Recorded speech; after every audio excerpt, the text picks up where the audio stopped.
Hello everyone, today we are going to be doing the Dragon Ball Sparking Zero 100% achievement roadmap and rating.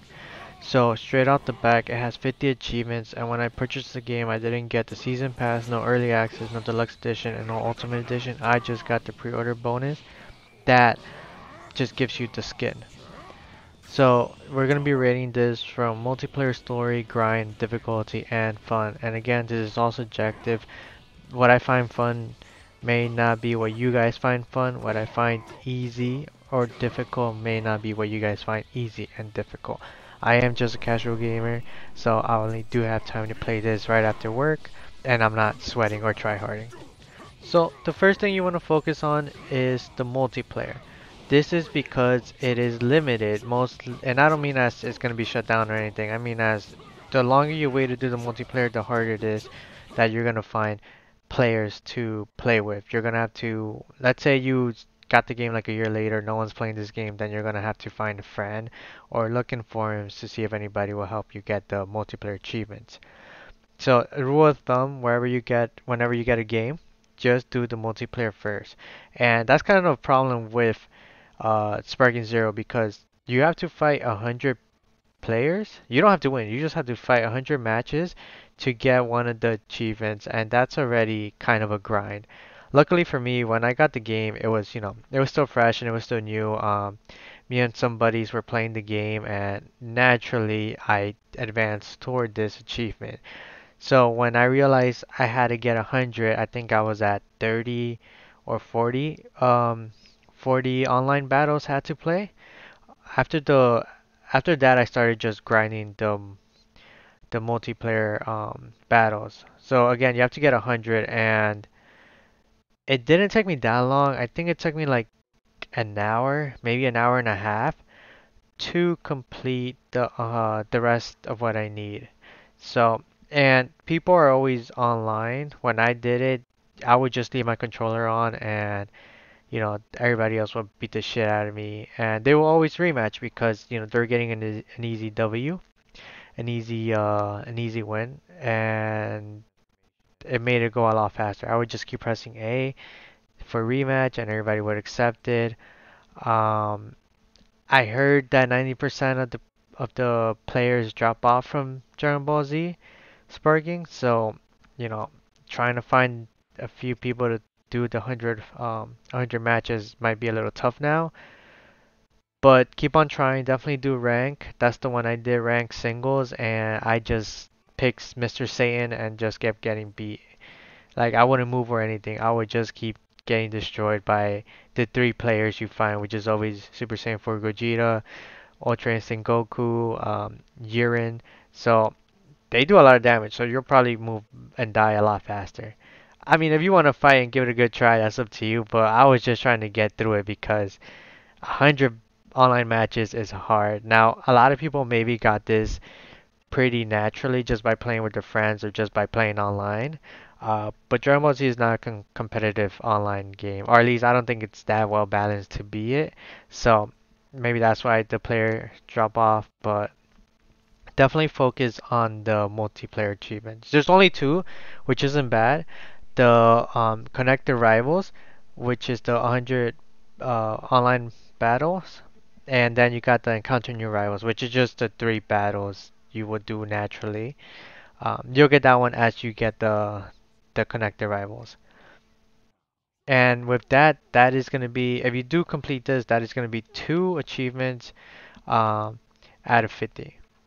Now, because Sparking Zero is on balance and fighting, I'm not a competitive player, so fighting randoms was okay. It wasn't the most fun I had. Again, you're only fighting the three characters everybody always picks.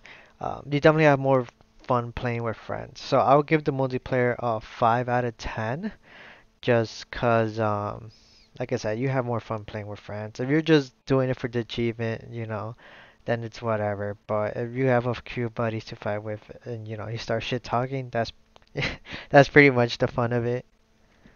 Alright, so the second step would just be to spend all the money you have on abilities. You're gonna have to get 50 abilities, and then when you're spending it all, you're definitely gonna spend a mil because these things are super expensive. So you might not get all 50 at once. You might have to play some of the story mode or get money somehow, but eventually you will have enough to purchase all 50. I got all 50 by playing a little bit of the story mode and then playing a lot of multiplayer, and that gave me enough money to purchase all 50 abilities. So that's just step two. Once you finish step two, they'll leave you three achievements, which will be 5 out of 50. Now, I don't consider this a grind because I naturally got the money just by playing, and I was just able to purchase 50. I didn't really have to grind for money. A lot of people waste their Dragon Balls on Zenny, but you get enough money. There was no grind needed for this. Alright, so for step three, I am gonna do the story. Story is the best thing about the game. So all the achievements you see now are gonna be the story related achievements, and then I'm gonna put the achievements you get that aren't story related, but you just get from playing the story. Now, the story is the best thing about the game. I think, in my opinion, is the best part about Sparking Zero. It's where the gameplay shines, and it's just, every Dragon Ball Z fan that wants to know what could have happened. So if you didn't get enough money from the multiplayer, you could always do some of the story and go back to buy your titles for step two. But again, take your time with this if you want. Read the subtitles because this is really where I think the game shines, in my opinion. Now, the rest of the achievements you get that aren't story related, but you get them naturally just by playing the game. And most of them, they might be put into the grind like category, but since I got them naturally, I didn't think it was a grind. Like Season Warrior, where you have to reach level 20, that wasn't much of a grind because I just got it from playing the game. Now, if you look at forums or other like achievement guides, some people may just not have gotten enough XP and they think it's a grind, but for me, I got it naturally. So here are the achievements I got naturally just by playing the story game and the story mode. And most of the most of the achievements, including the ones you get just by naturally playing, should bring you up 32 achievements. Now, with the two achievements in step one and then three other achievements in step two, that should bring you up to a total of 37 achievements in total for completing um, the story mode and getting some achievements along the way. Now, I will give the story a 8 out of 10 just because it's really the best thing about the game, and I would have liked to see some other fan favorite stuff like if Goku fused with Gohan, but what we got was enough, and I was pretty content and happy with it. So yeah, 8 out of 10 for me. Definitely enjoyed it.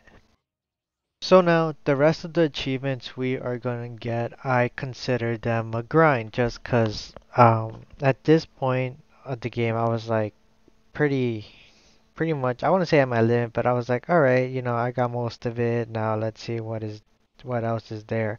So now the grinding achievements, in my opinion, are the World Tournament achievements, and then the rest of like the rest of the six you are missing. So the World Tournament, you just have to beat and win at least at least once. You got to win each tournament at least once. And in my opinion, they were not fun. I mean, they were whatever. I did not dislike them, and I didn't really enjoy them either.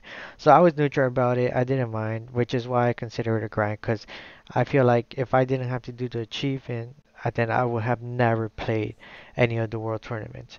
But there are 5 world tournaments. You have to beat them in normal difficulty in order to get the achievements, and that's pretty much it.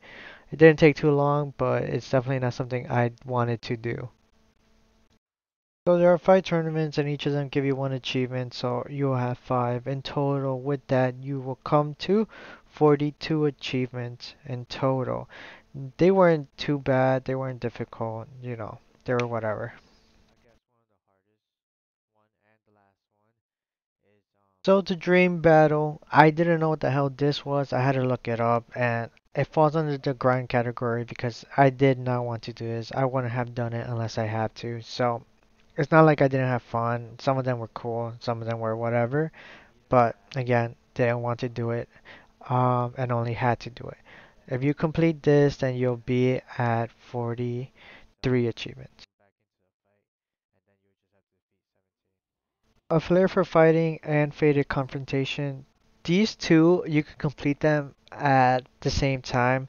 So it wasn't too bad, but you did have to grind the 20 battles, which was pretty easy. It wasn't too bad. I have a video on how to do that. It is, again, fall into the grind because you have to, do 20 battles with specific characters that you might not even want to play, which is me. I didn't want to play Goku. And doing these two will give you a total of 45 achievements. Almost there. But this time I was feeling the burnout. And lastly, we have Comfort, Perunga, and Shenron. So these are the things you have to grind at most. And I have a video on how to get the Dragon Balls for each of them. Um, it wasn't too bad as I thought it was gonna be. So in order to do this, you do have to add a character or an item to your character, and that's gonna get you the prepping for battle. And then while you're at it, you might as well just do showing off, which you have to like edit your player card or whatever. Now, I knew you could add items. I did not know you could edit your player card. I was actually kind of curious about that, but I never researched or went deep into it, so I didn't really care. I was just curious about it. But those two, prepping for battle and showing off, you should have gotten them as you were playing. If not, you could easily just get them now. Mostly because you do have to add an item in order to do the grind for the Dragon Balls. And once you get those four, that will give you an even 50, well, 49 to 50. But once you get all the achievements, you'll unlock the 50 achievement, which is Sparking. Now, the grind wasn't as bad as other games, I would say. So now I will give the grind a 5 out of 10 just because it was alright. It wasn't too bad. I disliked it and I did like it. The good thing about the grind is that there is a variety of things you have to do, which is you got the tournaments, you got the dream battles, you got the Shenrons. So it was your goal was different every time, and it didn't get stale. It's not like I mean it did get stale, but not as much. But it's not like you're grinding for the same thing for over hours and hours and hours on end. And the grind wasn't too bad. Like I think for the most I did was probably 3 or 4 hours for all of the grind in total. It was pretty fast compared to some other games I played. So the grind, 5 out of 10. Wasn't too bad, wasn't too hard. In fact, maybe I'll down it down to like a 4 because I feel like it was fairly easy compared to some other games. For difficulty, I would say it was a 3 out of 10. It was really easy. It just took time. I mean, for me to get all of these, I think I played for 42.6 hours. That's what Steam recorded. And it's not only did I play for, getting the achievements, I was also playing with my friends. So that 42.6 might really be like maybe a 40 or even a 35 or 30. So it really didn't take too long to get all the achievements. I mean, I was having fun. Difficulty wise, yeah, it wasn't too bad. I was able to get it. Again, I'm a casual gamer. I'm not a sweat. So my level is not up there. But since I was able to get it, I think it's a 3 out of 10. So for fun, I would give it an 8 out of 10. Getting the achievements, was it fun? Yeah, I would say it. So the story was great. There wasn't much of a grind. Difficulty was easy. Um, Again, multiplayer, you're limited to how many people are online, but if you really want a challenge, you could go and really try to fight and win. If not, you could just get beat up. So I think it was pretty fun. At the end, I did just feel a little burned out because the CPU just lets you charge, and all you do is charge up, attack, and then spam your ultimate, and that was the rest of it. That's how fast you could quickly do it. But if you're if you got friends to play, then and you enjoy the story, then I think most people will like it. Overall, very, very, very doable. It's not too bad. You guys might have noticed Piccolo in the background. He's one of my favorite characters. If this video helped you out in any sort of way or you just liked it, please like and subscribe. Really helps me out. I'm still pretty new to the whole YouTube thing, so appreciate the patience.